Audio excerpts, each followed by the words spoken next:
எங்கேயோ போய் லவ் பண்ணி எங்கேயோ யாரோ கேஸ் போட்டுருக்காங்க.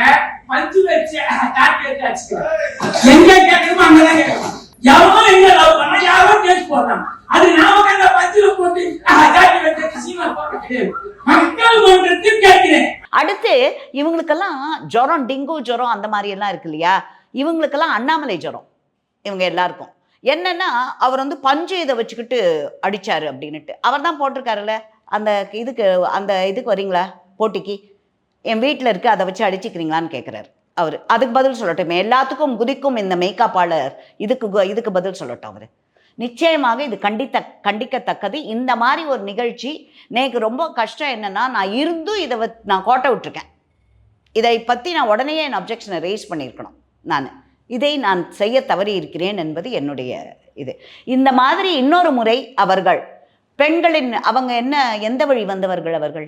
பெண்களுக்கு உரிமை, பெண்களுக்கு கருத்துரிமை, பெண்களுக்கு சம உரிமை, பெண்களுக்கு சுதந்திரம், அதெல்லாம் பற்றி பேசுகிற ஒரு கட்சியிலிருந்து வரும் ஒரு உறுப்பினர் இந்த மாதிரி பேசியிருக்க பின்னாடி நீங்கள் பார்த்தீங்கன்னா திமுக பெண் உறுப்பினர்கள் மீதி அந்த கட்சி அலைஸ்லேயும் எல்லாரும் சிரிச்சுக்கிட்டு உட்காந்துட்டு இருக்காங்க.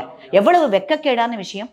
அவங்களுக்கும் பொண்ணு இருக்குல்ல, அந்த சிரிச்சவங்களுக்கும் பொண்ணு இருக்குன்னு நினைக்கிறேன் அவங்க எல்லாருக்குமே. அப்படி இருக்கச்சே இது ஒரு வெக்கக்கேடான விஷயம். இதை நிச்சயமாக மாண்புமிகு மேயர் அவர்களும் மாண்புமிகு டெபுட்டி மேயர் அவர்களும் முதலமைச்சர் அவர்களும் இதற்கு ஒரு தகுந்த நடவடிக்கை எடுக்க வேண்டும். இந்த மாதிரி ஒரு அசம்பாவிதம் நிச்சயமாக இன்னொரு முறை நடக்கக்கூடாது.